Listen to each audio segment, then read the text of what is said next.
Bomb తీసుకొస్తానని ఇది తీసుకొచ్చావేంటి? అది ఆకుపసరతయ్య గారు. కాలు బెణికినప్పుడు ఈ పసరు పెట్టి పట్టీ కడితే చాలా బాగా పనిచేస్తుంది. పుణ్యమే వచ్చింది. అటు అత్తయ్య గారేమో పసరు తీసుకొచ్చారు. ఈ పుణ్యమే పసరిచ్చిందా? పసరు వైద్యమా? అత్తయ్య, ఇది పుణ్యమి ఇచ్చిన సలహానా లేదా ఆవిడగారు చేసిన సహాయమా? ఇది మామూలుది కాదు.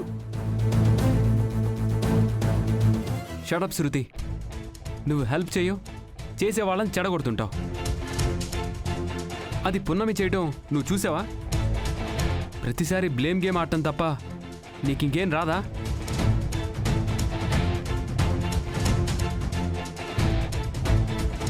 ఒక పక్క నానమ్మ నొప్పితో బాధపడుతుందన్న కామన్ సెన్స్ లేదు. అయినా గొడవ పడ్డానికి నువ్వు రెడీగా ఉంటావు. శృతి, అమ్మమ్మ హాస్పిటల్కి రానని చెప్తున్నప్పుడు ఇలాంటి వైద్యం మీద ఆధారపడడం తప్పు కాదు. సావిత్రి, నువ్వు రాయ్. ఏదో ఒకటి తగలబెట్టవే, నొప్పి తగ్గితే చాలు. అలాగే అత్తయ్య.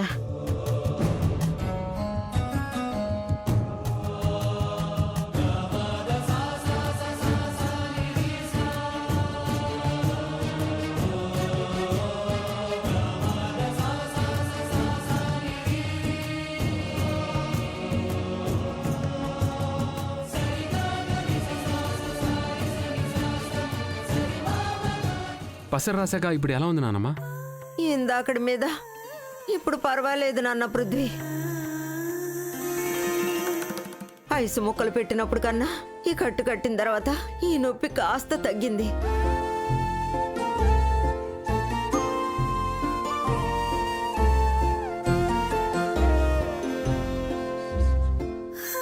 సావిత్రి, ఏమాకే ఇది మంత్రపుష్పంలా పనిచేసింది.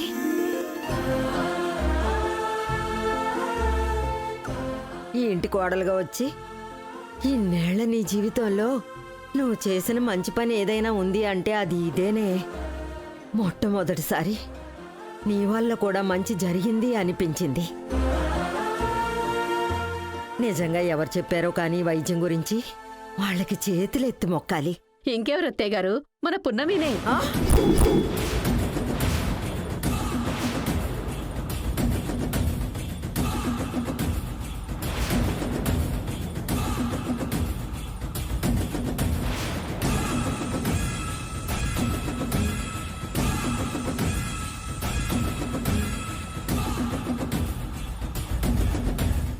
ఏంటి?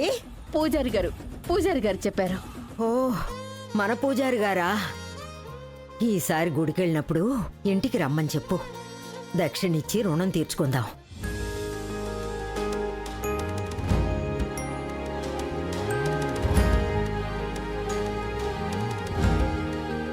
కొన్ని రుణాలు దక్షిణతో తీరవు నానమ్మా.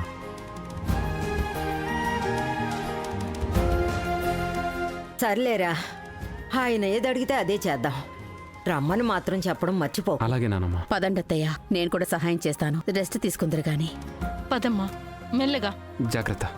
మెల్లిగా లేవండి అత్తయ్య. జాగ్రత్త.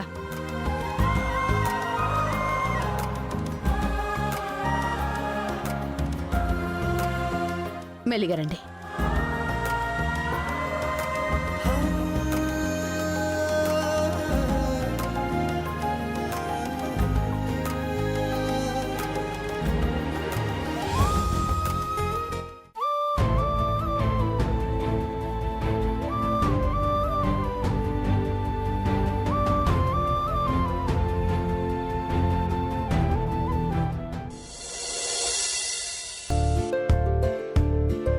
పూజారి గారు చెప్పిన వైద్యం బాగానే పనిచేసింది. ఈ నొప్పిట్టే మాయమైపోయింది. ఈసారి గుడికెళ్ళినప్పుడు ఆ పూజారి గారికి మంచి దక్షిణ ఇవ్వాలి. థ్యాంక్స్ పున్నమి. నీ వల్ల నాన్నమ్మకి కాళ్ళ నొప్పి తగ్గింది. అమ్మకు కూడా మంచి మార్కులు పడ్డాయి. అంతా నీ ఆకుపసరం వల్లనే. నేనైతే అమ్మమ్మ గారికి తెలుస్తుందని చాలా కంగారు పడ్డాను వకీల్ సాబ్. మీ అత్తయ్య గారితో కలిసి బాగానే మేనేజ్ చేసావు కదా. నాకు చిన్న పనుంది, నేను ఇప్పుడే వస్తాను.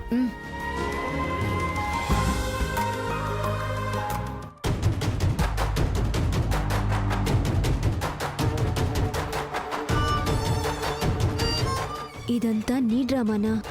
చెప్తా. సావిత్రి, సావిత్రి, కాసిన మంచినీళ్ళు తీసుకురా. వస్తున్నానత్తయ్య.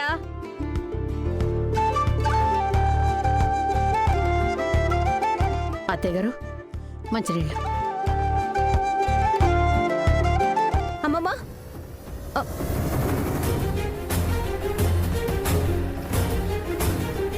అత్తయ్య అబద్ధం చెప్పింది. ఇది పంతులు చెప్పిన వైద్యం కాదు, ఆ పున్నమి చెప్పిన వైద్యం.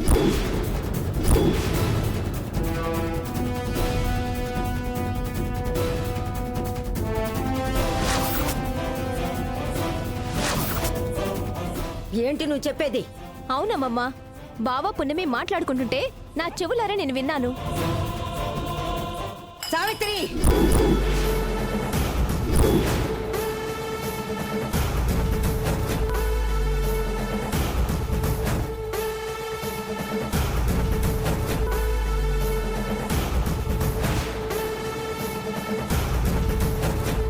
ఎప్పుడు అబద్ధం చెప్పవని నాకు నమ్మకం ఉంది. ఆ నమ్మకాన్ని నువ్వు ఒమ్ము చేశావు. ఎందుకే మాయ చేశావు?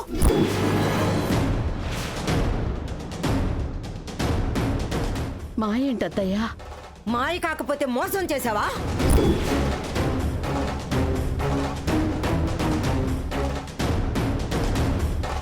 సమాధానం చెప్పు. నా మీద ఏమాత్రం గౌరవం ఉన్నా నిజం చెప్పు. ఆ పసర వైద్యం ఎవరిది? పున్నమి అత్తయ్య.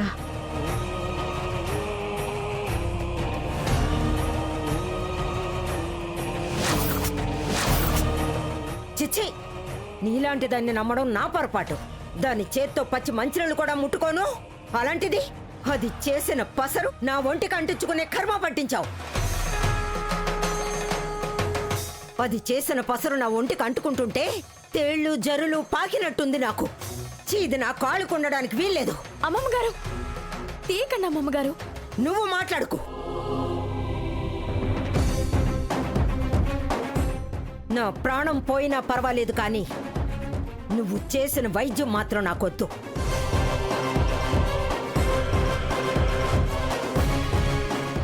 సావిత్రి, మంచి చెడు చెప్తే నేర్చుకునే వయసు కాదు నీది. అనుభవం లేదు అనుకోవడానికి.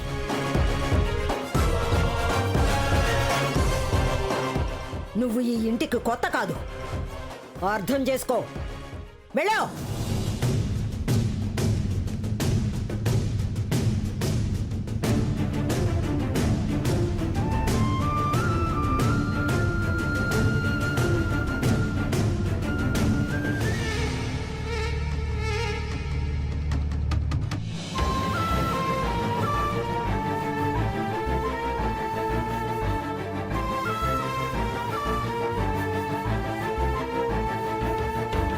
అత్తయ్య, మీ అత్తయ్యకి కాళ్ళ నొప్పి తగ్గింది కదా, అందుకే కట్టిప్పి పారిపోయింది. అంతే తప్ప వేరే ఏమీ లేదు. మీరేం ఫీల్ అవ్వకండి. చేసిన మంచి పనికి థ్యాంక్స్ చెప్పడం పోయి తిట్టడమే అమ్మోరికి అలంకారం అయిపోయింది. అత్తయ్య, క్షమించండి. నా వల్ల మీరు అమ్మమ్మ గారి దగ్గర తిట్లు తిన్నారు. పర్లేదులే పున్నమి. ఏదైతేనేమి అత్తయ్య గారికి కాలు నొప్పి తగ్గింది. నాకు అదే చాలు.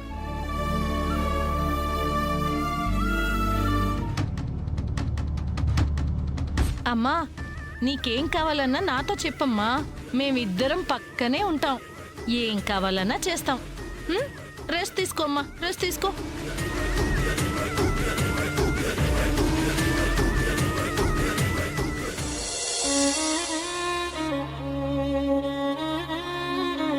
దాని చేత్తో పచ్చి మంచినీళ్ళు కూడా ముట్టుకోను. అలాంటిది అది చేసిన పసరు నా ఒంటికి అంటించుకునే కర్మ పట్టించావు.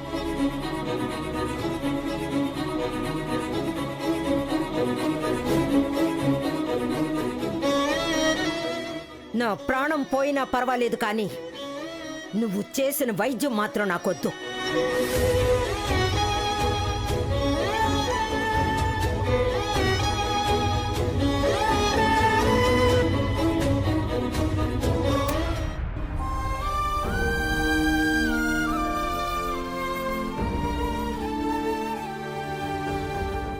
అమ్మమ్మ కాలు నొప్పి తగ్గాలనుకున్నాను, కానీ అత్తయ్య నా వల్ల తిట్లు తింటారనుకోలేదు. అమ్మ నానమ్మ కోపం గురించి ఆలోచించడం లేదు. కాలు నొప్పి తగ్గినందుకు సంతోషపడుతుంది. ఎవరూ లేరు కదా అని నీకు షేక్ హ్యాండ్ ఇచ్చి పొగట్టం తప్పైంది. లేదంటే శృతికి తెలిసేదే కాదు, ఇంత పెద్ద గొడవ అయ్యేది కాదు. ఎంత గొడవైతే మాత్రం కాలుకు కట్టిన కట్ట అలా తీసేస్తారా? ప్రాణం పోయినా పర్వాలేదు, నీ వైద్యం మాత్రం వద్దు అని చెప్తారా? ఆ మాటలకి నాకు చాలా బాధగా ఉంది వకీల్ సాబ్. అమ్మమ్మ గారు వద్దని చెప్పింది నా వైద్యాన్ని మాత్రమే కాదు, నన్ను కూడా అని గుండె బద్దలయ్యేంత స్పష్టంగా చెప్పారు. బాధపడకు పున్నమి. నాన్నమ్మ గురించి నీకు ఈ పాటికి అర్థమై ఉంటుంది. నీ విలువ గొప్పతనం తెలియక అలా మాట్లాడుతుంది. నీ గురించి తెలుసుకునే రోజు మాత్రం ఇప్పుడన్న ప్రతి మాటకి ఖచ్చితంగా పశ్చాత్తాపడుతుంది. పశ్చాత్తాపం కాదు, పచ్చడి పచ్చడి కింద కొట్టేయాలి. అమ్మమ్మ ఎప్పుడు చూసినా అత్తయ్య మీద చెయ్యెత్తుతుంది కానీ పున్నమి చంప మాత్రం పగలట్లేదు. కొడితే దాని శరీరం అమ్మమ్మకి తాకుతుంది కదా, అది కూడా ఇష్టం లేదు. అంటరానితనం నేరమని అమ్మమ్మ నమ్ముతుంది. అమ్మా, బావ ఎలాగైనా సరే పున్నమిని అమ్మమ్మ దృష్టిలో పాజిటివ్గా ఉంచాలని చాలా ప్రయత్నాలు చేస్తున్నాడు. చెయ్యని శృతి, వరద తగ్గిన తర్వాత బురదే మిగిలినట్టు ఆ పృథ్వీ వాళ్ళు ఎన్ని ప్రయత్నాలు చేసినా నాశనం చేయటానికి మనం సిద్ధంగా ఉన్నాం కదా. పున్నమి, బురదలో నుండి తామర పువ్వు పుట్టినంత మాత్రాన దాని అందం ఏమాత్రం చెరగదు. నానమ్మ నిన్ను చూసి ఇంప్రెస్ అవుతుందనే భయంతో వాళ్ళు ఎన్నైనా చేసుకొని, నువ్వు మాత్రం ఈ ఇంటి కోడలిగా శబాష్ అనిపించుకుంటే చాలు. రోజుకో పరీక్ష ఎదురవుతుంటే బయటపడడమే కష్టంగా ఉంది. ఇక శభాష్ అనిపించుకోవడం సాధ్యమేనా వకీల్ సాబ్? ఎందుకు కాదు? ప్రతి పరీక్షని శిక్షగా కాకుండా ఒక పాఠంలా నేర్చుకో. నీకు ఏ సాయం కావాలన్నా చేయడానికి నేనున్నాను. ఎంత రఫ్గా ఉన్న రాయి అయినా నీటి వలన సాఫ్ట్గా మారుతుంది. కానీ అది ఒక్క రోజులో జరిగే ప్రయత్నం కాదు. నానమ్మ మనసు కూడా అంతే. కరుగుదనం పోవాలంటే ఇంకొన్ని రోజులు పడుతుంది.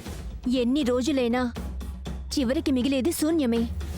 మనవి ఇంట్లో ఉండగా పున్నమికి మంచి మార్కులు పడవు. అమ్మమ్మ పక్కకి చేరనివ్వను. అలా అని నిచ్చెనెక్కినట్టు ఒకటి ఒకటి కాదు, కొడితే కుంభస్థలం పగిలిపోవాలి. అలా ఏదైనా ఒక చక్కటి పథకం ఆలోచించాలి. ఆలోచించడమే కాదమ్మా, ఆల్రెడీ ప్లాన్ సిద్ధంగా ఉంది. సరైన టైం కోసం వెయిట్ చేస్తున్నాను. కాలం ఎప్పుడూ ఒకరికి నచ్చినట్టుండదు. చెడు చేసే వాళ్ళకైతే ఎప్పటికీ సాయం చెయ్యదు. ఎవరితో ఎలా ఉండాలో అయినా నేను చెప్పాల్సిన పని లేదు. నీ ఓపికే నీకు శ్రీరామ రక్ష. ఒక్క నానమ్మే కాదు, ఇంట్లో అందరి చేత పున్నమి లాంటి అమ్మాయి ఈ ఇంటికి రావడం మా అదృష్టం అని భావించే రోజు వస్తుంది. ఆ రోజు కోసం ఎదురు చూస్తున్నాను వకీల్ సాబ్. వస్తుంది పున్నమి, నాకు ఆ నమ్మకం ఉంది. నిన్ను, నీ మంచి మనసుని ఎవరూ నమ్మినా నమ్మకపోయినా నేను మాత్రం గుడ్డిగా నమ్ముతాను. ఆ నమ్మకంతోనే మన భవిష్యత్తుని ఊహిస్తున్నాను. నా ఓపిక కన్నా మీ మాటలే నాకు బలం వకీల్ సాబ్. ఎంత పెద్ద కష్టం ఎదురొచ్చినా ఇలా ధైర్యం చెబుతుంటే కొండంత బలం వచ్చినట్టుంది. మన కోసం ఈ ఇంట్లో వాళ్ళని గెలుచుకుంటాను. మీ నమ్మకాన్ని ఖచ్చితంగా నిలబెడతాను.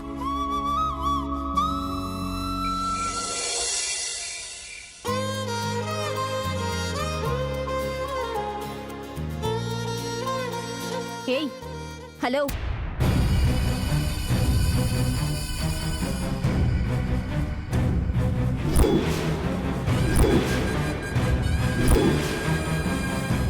ఏంటి పసిరి వైద్యం?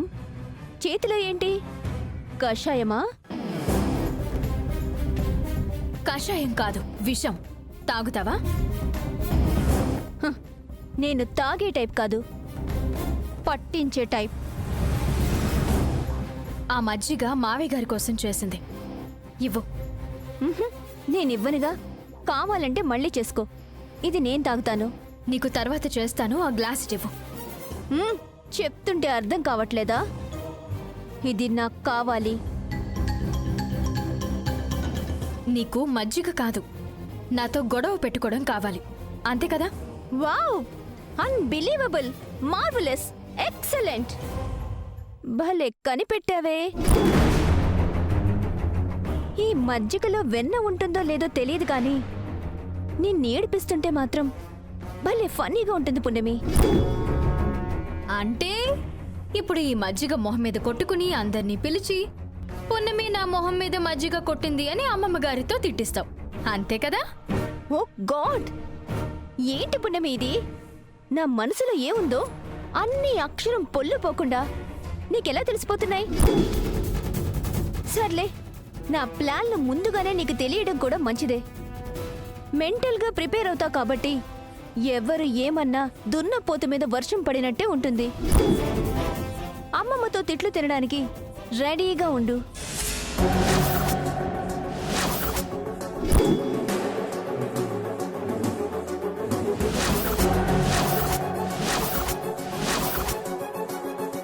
ఇప్పుడు నిజంగానే మొహానికి మజ్జిగ కొట్టుకుంటావా?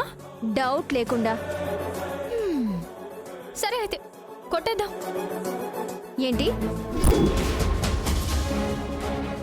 ఏం లేదు శృతి, ఇప్పుడు నేను ఈ మజ్జిగని నీ మొహాన కొట్టినా కొట్టకపోయినా నింద పడుతుంది కదా, అదేదో నిజం చేసేస్తే మంచిది అంటున్నా. అంటే నా మొహం మీద మజ్జిగ కొడతావా? డౌట్ లేకుండా. పున్నమి, పిచ్చి పిచ్చి వేషాలు వేయకు. నా మీద ఒక్క చుక్క పడినా నేను ఊరుకునేది లేదు. ఒక్క చుక్క ఏంటి శృతి? గ్లాస్ మొత్తం మొహం మీద కొట్టుకోవడానికి సిద్ధపడ్డావు కదా. హ, అది నాకు నేను చేసుకుంటాను, కానీ నువ్వు ఇన్వాల్వ్ అవ్వడానికి వీల్లేదు. ఏ రాయి అయితే ఏంటి పళ్ళు ఒడగొట్టుకోవడానికి? ఎవరు పోస్తే ఏంటి? నీ మొహం మీద కావాల్సింది ఈ మజ్జిగే కదా. ఎంత పొగరే నీకు? పోయివే, పోయి. ఆ తర్వాత ఏం జరుగుతుందో నేను చూస్తాను. పోయి.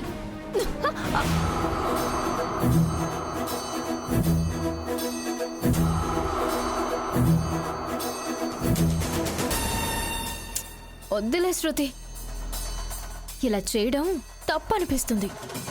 అది అలా రా దారికి. నీ మొహం మీద మజ్జిగ పడితే నాకంత మజాగా అనిపించట్లేదు. ఈసారి కొంచెం పద్ధతి మారుద్దాం. అంటే ఏం చేస్తావు?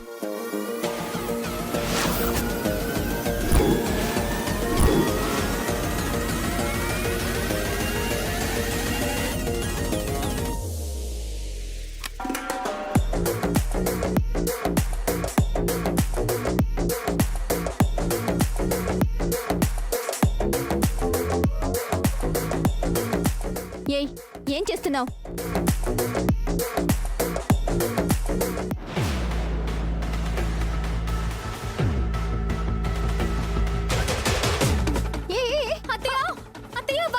ఏంటిది? వకీల్ సాబ్, అత్తయ్య గారు, వకీల్ సాబ్, అత్తయ్య. ఏంటి పున్నమి? ఏమైంది? ఏమైందమ్మా?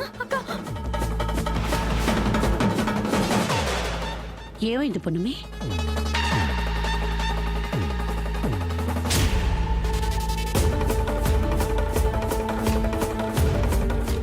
ఏమైంది పున్నమి? వకీల్ సాబ్, మావయ్య గారి కోసమని మజ్జిగ తీసుకెళ్తుంటే శృతి అడ్డుపడి నాకు కావాలి అని అడిగింది. వద్దు శృతి, ఇది మావయ్య గారికి, నీకు తర్వాత ఇస్తాను అని మర్యాదగా చెబితే ఎంత పొగరే నీకు, నేను అడిగితే ఇవ్వవా అని మజ్జిగ మొహాన కొట్టింది.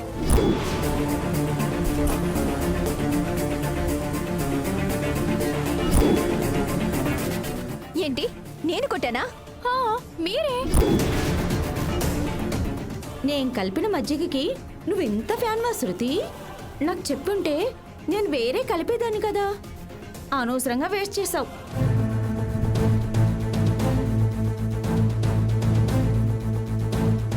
పున్నమితో ఏదైనా సమస్య ఉంటే కూర్చొని మాట్లాడుకోవాలి కానీ ఇలాంటి పనులు చేయకూడదు శృతి. నేనేం చేయలేదు అత్తయ్య. పున్నమే కావాలని మొహానికి కొట్టుకుంది. నోర్మయ్, అయినా ప్రతిదానికి ఒక లిమిట్ ఉంటుంది. అయినా నువ్వేం చేసినా పున్నమి సైలెంట్గా ఉంటుందని నువ్వు రెచ్చిపోతున్నావు కదా?